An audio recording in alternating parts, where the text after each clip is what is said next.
Good morning, friends. It's Miss Amy. We're back at Millie's house for our daily STEM lesson. Let's see what she's got ready for you today. Do we want to say good morning? Good morning, Spencer. He's a little jealous. Millie's been getting a lot of attention this morning. We tried out her costume for next week's lesson. She got to have some peanut butter snack this morning. Say hi, Millie. How you doing? Say good morning, boys and girls. How are you all doing today? So today we're going to see, we'll let Millie check out what we've got on the table for our activity today. And today is going to be super quick and easy. We've got 2 paper plates, a scissor, a stapler, or you can use tape, and then all just little fabric, cloth, yarn, strings. This is some Easter grass, any scraps that you have laying around. We're going to make a very simple bird nest builder. So, I'm going to introduce you to our bird of the day. And we're going to start out, because we're going to put this one in our bird book, our bird journal. So this is the American robin. We're going to read a book today about a robin building a nest. And this bird lives all over the United States. And it has a yellow beak and a white ring around each eye. And in New Jersey, robins fly away in the winter and they come back in the spring. So seeing a robin means that the good, nice springtime weather is coming. It's usually one of the first signs of spring that we look for. So this is from my kid field guide. Let me pull out. I'm getting good at doing things left-handed. This is, excuse me, my grown-up field guide. And you can see that the boy robin over here and the girl robin look very similar. The boy is a little bit more brightly colored than the girl. And that's because, like we talked about yesterday, the mommy needs to sit and warm up those eggs. And the daddy needs to squawk around and send everyone away from the nest. So she's got to be a little bit more camouflaged, more subtly colored. And, so I'm going to show you today how we draw a robin.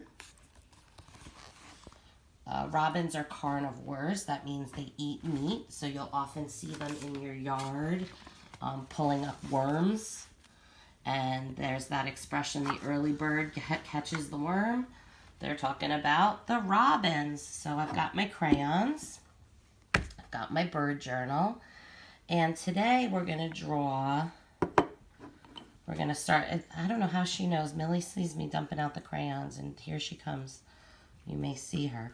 So today we're going to start with another. We'll do it like a boat. Usually when we see robins, illustrated, they're usually drawn in profile. That means a side view. So we're going to start with the smiley face. It's hard for me to do this without my helping hand. There we go. And then we'll cross the back of the smiley face and we'll put a nice big circle head on top, right? So we've got our U or our boat shape with our circle on top. Then we're going to give our robin, when the robin is facing only one way, see how we're just seeing like the side of the bird here? We only see one eye. So that's what we're going to do on our picture. This is called profile, when you're not looking for someone from straight on. And then we're going to make the triangle beard beak, beard, what am I talking about? And we'll put a little slit for the mouth. And then we'll give the robin a nice U-shaped wing. And maybe we'll make some long feathers for the tail. And they've got little, usually they're yellow, at least when they're very young, yellow feet. Now the thing about a robin that makes it very easy to recognize is it's got a red tummy or a red breast. There's all sorts of nursery rhymes about little robin redbreast. If you get bored later, you could probably find somebody singing them on YouTube. Then we're going to do some brown feathers. Robins have pretty smooth feathers. And remember, we learned from the book it's got white feathers around the eye, so we're going to put that in. And we'll keep coloring, coloring, coloring. Do we remember what color the book said the beak was? Yellow, right? So we're going to color in the beak yellow. This is if you want to make a very scientific bird journal, right? And then we'll just color in the rest of the robin. Let me get you the science picture so we could see what they look like in real life, right? That's an illustration, and that's a photograph. So, oh, they're almost even a little darker than this brown. So then, watch, I'm going to show you what I can do. So we color, color, color, color. Color, color, color, color, color, color. You're going to do it more neat because you're much neater than Miss Amy is. And then we'll go in and we'll add more details. We'll put in a little black feathers too on top. And now we've got our scientific illustration. And now we have to record. But you know what we might do? Since we can remember they're carnivores, we might want to make their food. I'm not going to make it coming out of his mouth, but maybe we'll make him looking for a little juicy earthworm. And then I'll even give him, I'm going to have to order some more crayons. Look at what Millie did. She put the end of my green.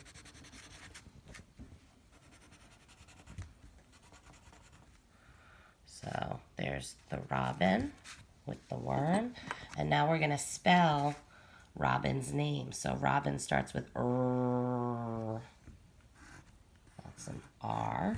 And now we need A. O. Rob. B. Robby. I, like igloo and iguana. I. Robin. N. What sound do you hear at the end? N. Robin. R-O-B-I-N. And there we have our robin in our bird journal. So I'm going to read today's book called The Nest. There's a little glare. And that book is written by Constantine Giorgio. And it's illustrated by Bethany Turner. And I'm just going to move my craft supplies to the side for a second. And you can see on the cover, there's that robin, just like the one we just drew. And let's see what happens to the robin in this story. This is an oldie but a goodie. The Nest by Constantine Giorgio. Along a quiet country road, an old apple tree stood. New green leaves covered its old branches. And high in the green treetop, a robin built a strong nest of twigs. It was round and deep for holding small eggs, but it was hard and bare. I must find some soft things, said the robin, to put into my nest. I want to lay my eggs in a soft, warm nest. So she flew up and down and in and out of the tree to find soft things. As she flew, she spied a rabbit hopping along the quiet road. "Dear rabbit," said the robin, "please give me a puff of your tail to put into my nest. I want to make it warm and soft before I lay my eggs." "Then fly down from your tree," said the rabbit, "and pick off some fluff from my tail." So the robin picked off a puff of fluff and put it in her nest. That was nice of him to share. And the rabbit went away, but the nest was still hard and bare. The robin had not picked off enough fluff to make the nest warm and soft. "Dear me," twittered the robin, "I need more soft things to put into my nest."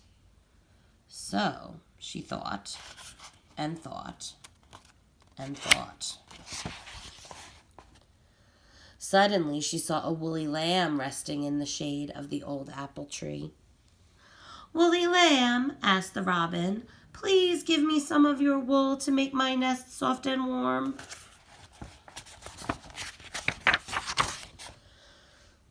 "Well, then hop on my back," said the woolly lamb, "and pick off as much wool as you want." So the robin picked enough wool from the lamb's back to fill her nest in the tree. And the woolly lamb went away. Busily, the robin worked the fluff of the wool and the rabbit fur into her nest of twigs until it was soft as a cloud. "Now I am ready to lay my eggs," said the robin. "My nest is strong. It is warm and soft. My eggs will nestle deep in the nest and nothing can harm them." As time went by, the mother robin laid 5 speckled eggs. They nestled deep in the little nest while the mother robin waited for them to hatch. One night, a cold wind blew. It made howling noises across the dark fields and meadows. It whistled wildly through the trees.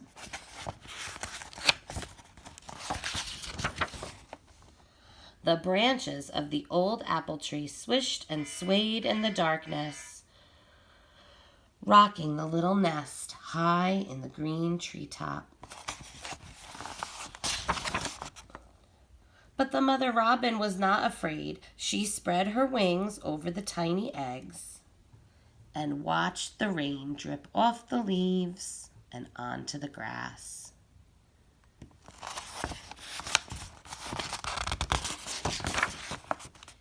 The wind blew past her, but like the rain, it did not disturb the eggs in her nest. "I am glad," said the mother robin. "I built my nest strong. I am glad I made it warm and soft. Tomorrow the sun will shine again on the old apple tree, and maybe my eggs will hatch." And they did. And there are all her babies. We'll count them, right? She had 5 eggs, so 1, 2, 3, 4, 5 babies came.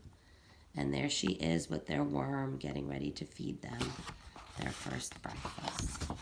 And that's the end. Right? The story of Mama Robin and her nest. So now today, I know yesterday we made a very,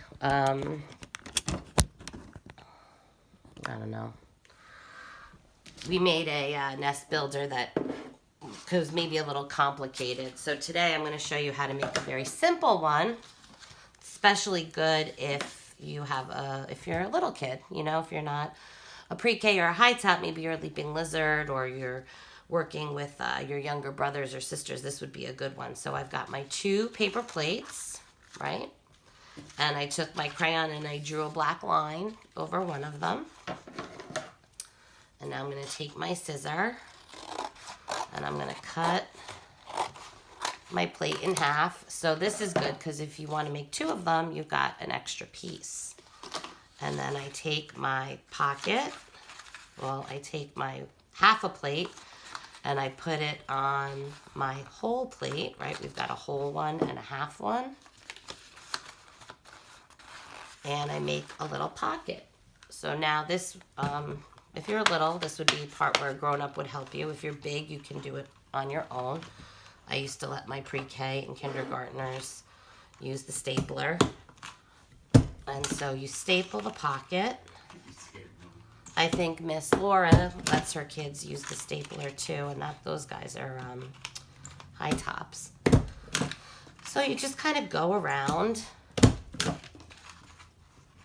I don't know what it is about a stapler, but everybody loves to use a stapler, even grown-ups. Don't let them fool you.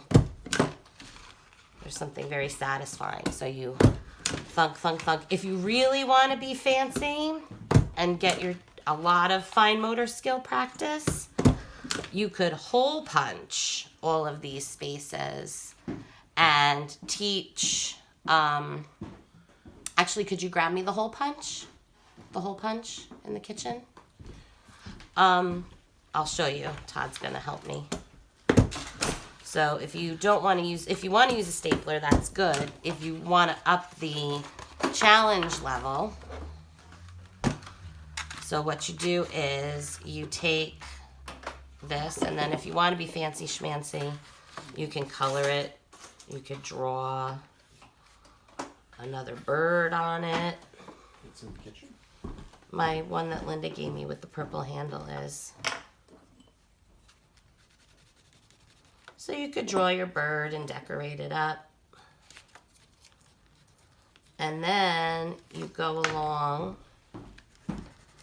and you follow and you fill it up with all of these things that Mama Bird can use to make her nest soft and warm. There's bits of yarn that can go in the pocket and scraps of crinkly paper, and there's some craft feathers.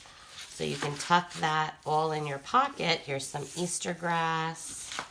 I find that a little scratchy, but here's some cotton fluff. So whatever you want to put in your nest maker pouch in your pocket,